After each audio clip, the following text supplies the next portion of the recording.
Bienvenidos a nuestra inversión profunda de hoy. Nos vamos a adentrar en la narración de la creación del Génesis, Uf, un relato que ha cautivado a la humanidad por siglos. sin duda.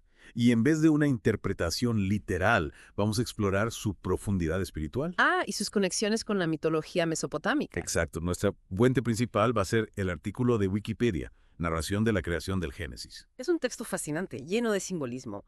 Invita a la reflexión sobre el origen del universo y nuestro lugar en él. ¿No crees? Totalmente. Y lo que me parece más interesante es que, en realidad, hay dos relatos de la creación, entrelazados en los primeros capítulos del Génesis. ¿Podrías contarnos un poco de esto? Claro que sí. En el primer relato, Dios, al que se refieren como Elohim, crea el universo en 6 días, Ajá. culminando con un día de descanso, el sábado. Interesante. Esta versión, proveniente de la tradición sacerdotal, nos presenta a un Dios que establece orden a partir del caos primordial. Me gusta la imagen de Elohim como un maestro artesano, dando forma al universo con precisión y un propósito. Es una excelente analogía. Es decir, Luego, en el segundo relato, encontramos a Dios, ahora conocido como YHWH, creando a Adán del polvo y colocándolo en el jardín del Edén. el jardín del Edén. Aquí, la creación se percibe más íntima, más personal. Vemos a un Dios que se relaciona directamente con su creación. Y por supuesto, no podemos olvidar a Eva, creada de la costilla de Adán para ser su compañera. Exacto. Y el término hebreo eserkenegdo, usado para describir a Eva, es realmente revelador. No se refiere simplemente a una ayudante, sino a una compañera que está a su lado como un igual. Es un detalle que cambia por completo la perspectiva.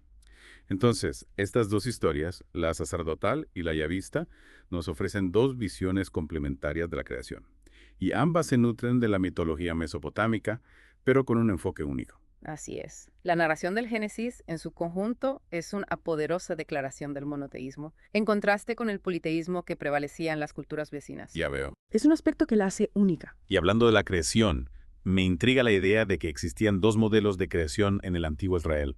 Uno basado en la palabra, el logos, y otro en el combate, el agón. Ajá. ¿Podrías explicarnos un poco más sobre esto? Con gusto. En el modelo del Logos, Dios crea simplemente hablando, como vemos en Génesis 1. Su palabra es creadora, impregnada de poder divino. Mientras que en el modelo del agón, Dios establece su dominio venciendo a criaturas caóticas. Exactamente. En Salmos 74 e Isaías 51 encontramos ejemplos de este tipo de relato. Dios lucha contra Rahab, el dragón, las fuerzas del caos primordial, para establecer su poder y crear el mundo. Es una imagen mucho más visceral, ¿no crees? Dios no solo habla, sino que lucha para traer orden al universo. Sin duda. Y esta dualidad nos recuerda que la creación no fue un acto pasivo, sino una manifestación dinámica del poder divino. ¿Ok? Ahora sumerjámonos en la primera historia de la creación, en Génesis 1.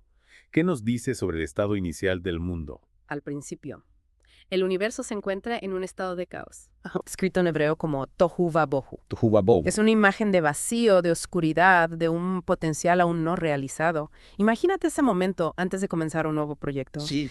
Cuando todo parece abrumador y caótico. Esa sensación de incertidumbre e imposibilidad. Eso es tohu vabohu. Es increíble cómo un concepto tan antiguo puede resonar con nuestras experiencias actuales. Es como un lienzo en blanco antes de que el artista comience a pintar. Precisamente. Y sobre este lienzo, el Espíritu de Dios se movía sobre las aguas, preparándose para iniciar la creación. El primer acto de Dios es la creación de la luz. Separa la luz de la oscuridad, dando origen al día y a la noche. Es como si estableciera un ritmo fundamental para la vida. Y aquí vemos la importancia del lenguaje. Dios no solo crea, sino que nombra a sus creaciones. Al nombrarlas, les da identidad, propósito, las integra al orden cósmico. Es como si estuviera estableciendo las reglas del juego, definiendo los límites y funciones de cada elemento. Exactamente. Y esta separación entre la luz y la oscuridad es fundamental. No solo establece el ritmo del día y la noche, sino que simboliza la lucha eterna entre el bien y el mal, la verdad y la mentira. Una dualidad que nos acompaña a lo largo de la historia humana. Hablando de orden y creación, ¿qué nos puedes contar sobre la raquia, esa expansión que Dios crea en el segundo día?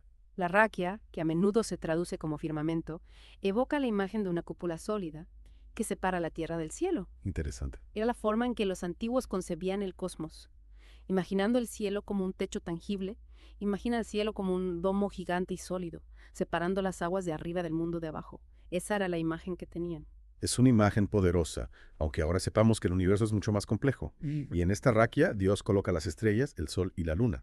Sí, y es curioso que el texto no utiliza los nombres sol y luna directamente, sino que se refiere a ellos como la lumbrera mayor y la lumbrera menor. ¿A qué crees que se debe eso? Podría ser una forma sutil de contrarrestar las creencias paganas de la época, donde el sol y la luna eran venerados como deidades. El autor de Génesis deja claro que son simplemente creaciones de Dios, no dioses en sí mismos. Es una forma inteligente de afirmar la soberanía del Dios único. Y en el tercer día, las aguas se juntan en un solo lugar, dando lugar a la tierra seca. Es el momento en que emerge el escenario para la vida, para la creación de la flora y la fauna. Exactamente. Y Dios ordena a la tierra que produzca hierba verde, plantas que den semilla, árboles frutales. Es como si la tierra misma estuviera imbuida de la energía creativa de Dios, lista para dar a luz a la diversidad de la vida vegetal. Y aquí vemos una vez más la importancia del orden, de la clasificación. Cada planta según su género, cada árbol con su semilla. Todo tiene un lugar y un propósito. Sí, es un reflejo del orden cósmico, de la armonía que Dios establece en la creación. Y llegamos al cuarto día, donde Dios crea los astros para que gobiernen el día y la noche, para que marquen las estaciones y los años. Es como si Dios estuviera instalando un reloj cósmico. Un sistema preciso para medir el tiempo y guiar los ciclos de la naturaleza. Este control del tiempo es fundamental para el calendario litúrgico, para las festividades religiosas del pueblo de Israel. La creación no es solo un acto físico, sino también un acto con implicaciones espirituales y rituales. Exacto. Y en el quinto día, Dios crea a los seres vivos que habitan las aguas. Los grandes monstruos marinos, los peces, las aves. Y aquí encontramos un eco del modelo de Lagón. Dios no lucha contra los monstruos marinos en Génesis, sino que los crea. Es un punto interesante. En Génesis no hay lucha, solo creación. Estos monstruos son parte del orden natural, sometidos al poder de Dios. No hay necesidad de combate porque Dios ya ha establecido su soberanía desde el principio. Su palabra es suficiente para crear y ordenar el universo. Es como si la creación a través de la palabra, el logos, prevaleciera en este relato. Y finalmente llegamos al sexto día, el día de la creación del ser humano. Un momento crucial en la narración. Dios dice: hagamos al hombre a nuestra imagen, conforme a nuestra semejanza. Es una frase llena de misterio y profundidad. ¿Qué significa que el ser humano haya sido creado a imagen de Dios? Es una pregunta que ha generado muchas interpretaciones a lo largo de la historia. Algunos creen que se refiere a la capacidad del ser humano para razonar, para amar, para tener una relación con Dios. Otros lo interpretan como una referencia a la responsabilidad del ser humano como administrador de la creación, como representante de Dios en la tierra. Pero hay algo que me llama mucho la atención, y es que Dios crea al ser humano, hombre y mujer, como seres iguales, con la misma dignidad, y con el mandato de cuidar y gobernar la creación juntos. Es una imagen poderosa de la unidad y la complementariedad entre el hombre y la mujer. Y es una imagen que nos interpela aún hoy. En un mundo donde a menudo se olvida la igualdad y la dignidad de todos los seres humanos, al final del sexto día Dios contempla su creación y ve que es buena en gran manera. Es un momento de satisfacción, de plenitud. Dios ha completado su obra y se regocija en la belleza y la armonía del universo que ha creado. Y con esto llegamos al séptimo día, el día del descanso divino, el sábado. El sábado. Un día sagrado dedicado a la contemplación, al agradecimiento, a la comunión con Dios. Un día para recordar que la creación es un don, un regalo que debemos cuidar y valorar. El descanso no es solo la ausencia de trabajo, sino la plenitud de la paz, la alegría de la comunión con el Creador. Es un día para celebrar la vida, la creación, la bondad de Dios. Es una perspectiva hermosa. El sábado como un recordatorio de que no somos dueños de la creación, sino administradores, llamados a cuidarla y preservarla para las generaciones futuras. Y hablando del cuidado de la creación, ahora nos adentramos en la segunda historia de la creación, la que encontramos en Génesis 2.4.25. Aquí la atención se centra en la creación de Adán y Eva en el jardín del Edén. Un relato lleno de simbolismo, que nos habla de la relación del ser humano con Dios, con la naturaleza y consigo mismo. Un microcosmos de la experiencia humana, podríamos decir. Totalmente. Y un elemento que me llama la atención en esta historia es el Ed, una palabra hebrea que a menudo se traduce como vapor, Sí. pero que en realidad se refiere a una fuente de agua subterránea. Es una observación muy aguda. En un paisaje árido, como el del antiguo Israel, el agua era sinónimo de vida, de fertilidad. De bendición. Claro. La presencia griega nos recuerda que la creación es un acto de generosidad. de abundancia, de un Dios que provee para sus criaturas. Y en este contexto, Dios forma a Adán del polvo de la tierra y le infunde el aliento de vida, Nefesh. Me pregunto, ¿qué diferencia hay entre Nefesh de Adán y de los animales? ¿No comparten todos los seres vivos ese aliento vital? Es una pregunta interesante. El Nefesh es, sin duda, el principio vital, la fuerza animadora que Dios comparte con todas las criaturas vivientes. Pero en el caso de Adán, este acto de insuflar el Nefesh se presenta como algo especial, único. Como si estableciera una conexión más profunda entre Dios y el ser humano. Exactamente. Bien. Es como si Dios estuviera dotando al ser humano de una conciencia, de una capacidad de comunión con el Creador que no se encuentra en otras criaturas.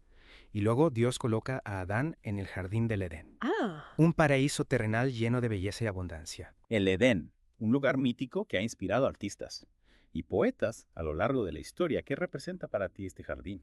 Para mí, el Edén representa la armonía original entre el ser humano y la naturaleza. Un estado de gracia, donde la vida fluye con facilidad y plenitud.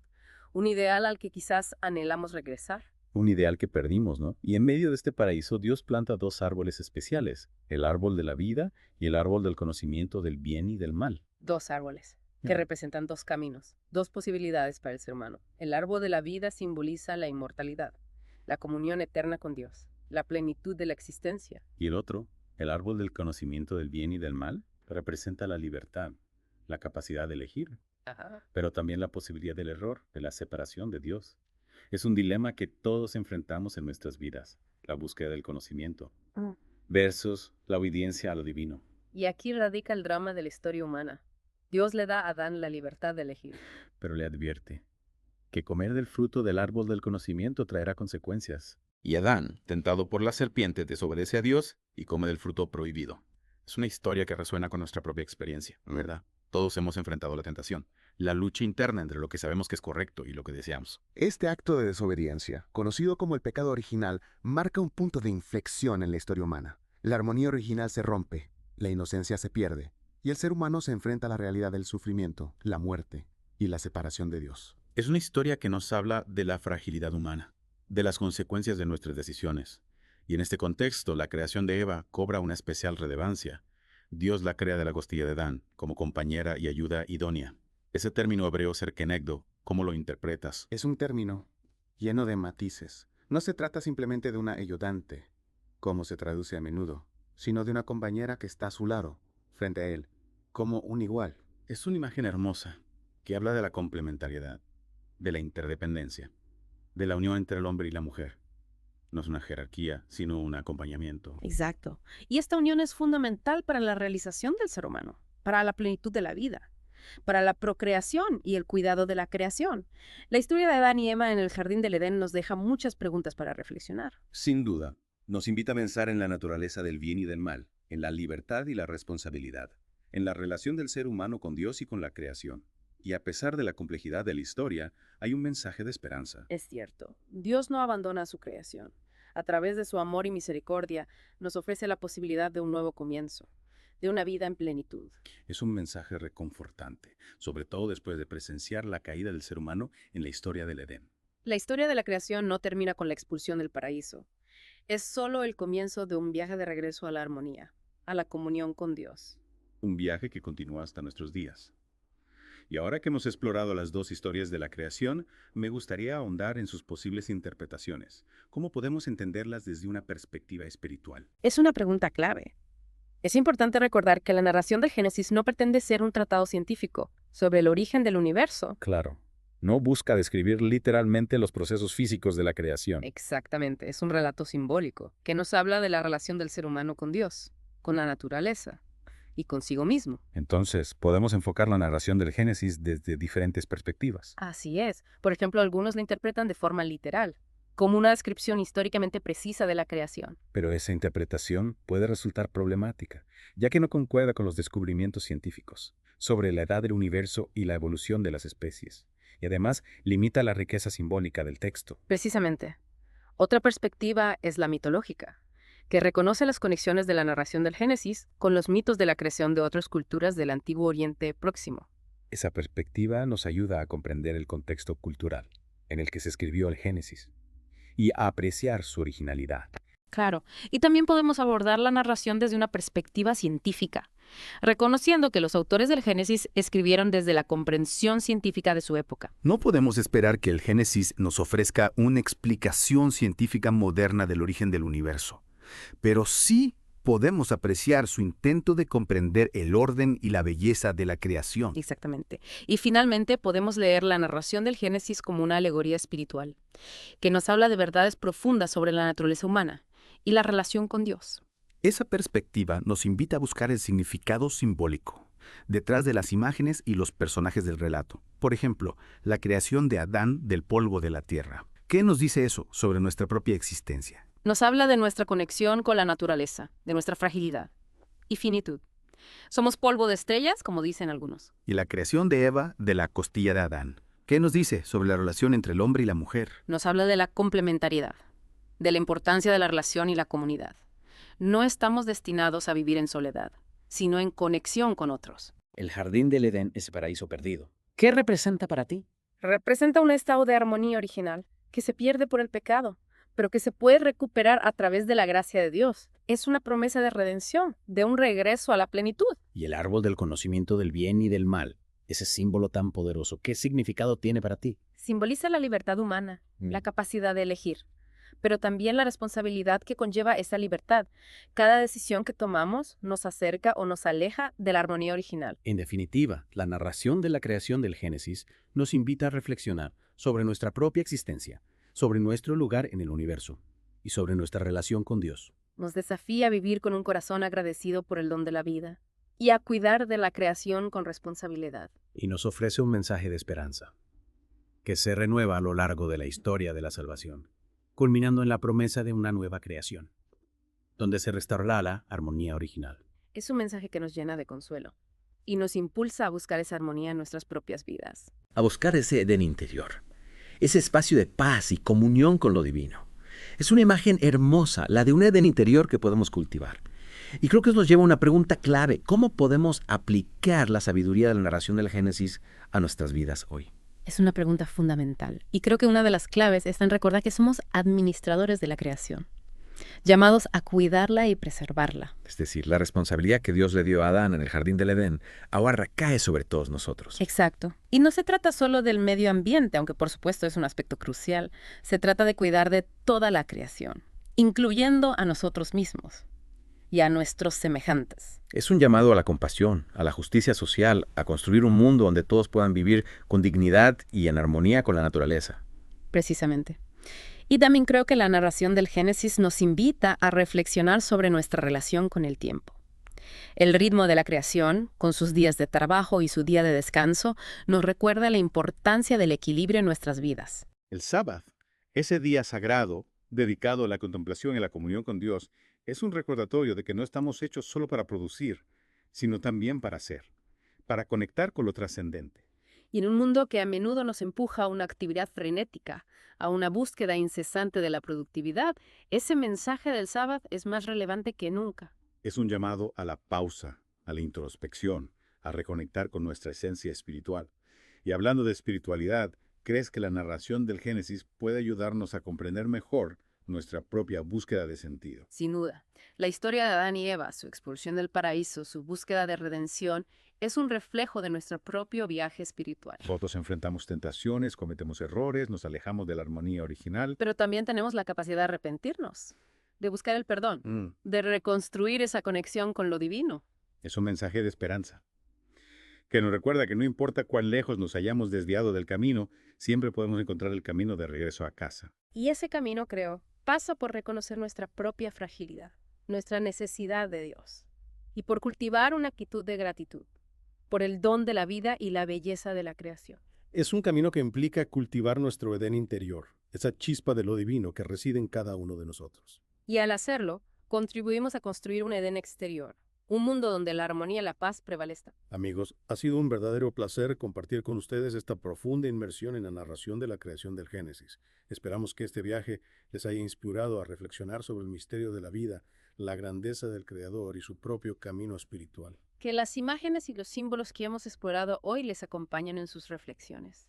y les ayudan a encontrar respuestas a las preguntas esenciales de la existencia. Gracias por acompañarnos en este viaje de descubrimiento. Hasta la próxima.